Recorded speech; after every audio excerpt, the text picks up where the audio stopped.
ఆదోని నుంచి పోగలిగే స్టాంపులు పక్క ఊరి నుంచి ఆదోనికి వస్తే ఆదోనికి విలువ లేదు కనుక ఈ స్టాంపుల కొరత చాలా ఉంది. దీంట్లో బ్లాక్మెయిల్ కూడా అంటే బ్లాక్లో అమ్మడానికి కూడా ప్రయత్నాలు చేస్తున్నారు.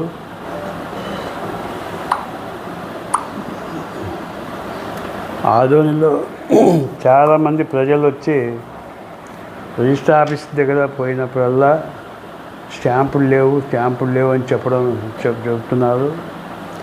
మళ్ళీ రిజిస్టర్ చేసుకోవడానికి అగ్రిమెంట్ చేసుకోవడానికి స్టాంపులు అవసరం పడుతుంది.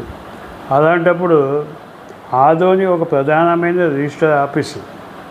ఈరోజు మనము ఆదోనిలో ఉండే ఎవరైతే డాక్యుమెంట్ రైటర్స్ ఉన్నారో వాళ్ళు పక్క ఊళ్ళోకి పోయి స్టాంపులు తేవడం ఏంటి ఈ పరిస్థితి?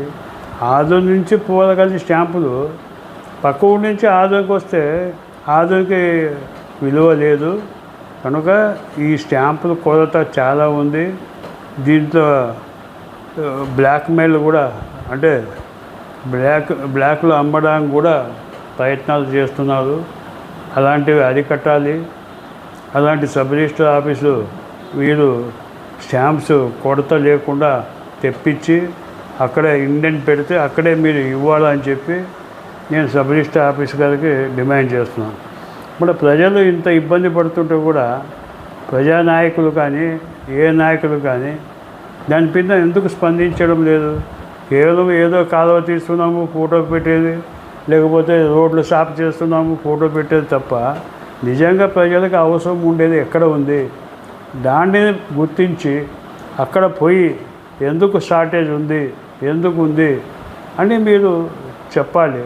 మరి ఇదే నాయకుడు ఆడ పోతే లంచం ఇవ్వకూడదు అని ఇస్తే నేను లంచం లేకుండా ఆదోనిలో సబ్ రిజిస్టర్ ఆఫీస్ నడుస్తుందని చెప్పి అసెంబ్లీలో చెప్పడం జరిగింది.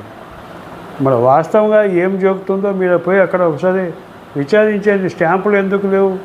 మీరు పోయి ప్రభుత్వంలో డిమాండ్ చేసి స్టాంపులు తెప్పండి. ఇది ఏమి పరిస్థితి ఆదోనిలో? సో దీనిని విచారించి న్యాయం చేయాల్సిందిగా నేను డిమాండ్ చేస్తున్నాను. నా పేరు ప్రకాష్ జైన్, మాజీ ఎమ్మెల్యే ఆదోని. గుర్తింపు పొందిన స్టాంప్ వెండర్స్ దాదాపు 10 మంది ఉన్నారని చెప్పి చెప్తున్నారు. మరి 10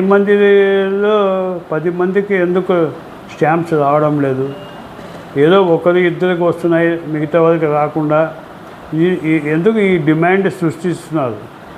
ఇలాంటి డిమాండ్ సృష్టించకుండా 10 మందికి స్టాంపులు సప్లై చేయండి. అలాగే మీ ఆఫీస్లో కూడా కౌంటర్ పెట్టి ప్రజలకు ఏది కావాలో కౌంటర్లో అప్లికేషన్ పెట్టి స్టాంప్స్ కూడా ఇవ్వాలా అనేది నా ఉద్దేశం. దీనిపైన సబ్ రిజిస్టర్ ఆఫీసులో కానీ ఆడ జిల్లా ఆఫీసులో కానీ స్టేట్ ఆఫీసులో కూడా దీన్ని స్పందించి వెంటనే ఈ సమస్యని పరిష్కారం చేయవలసిందిగా నేను డిమాండ్ చేస్తున్నాను.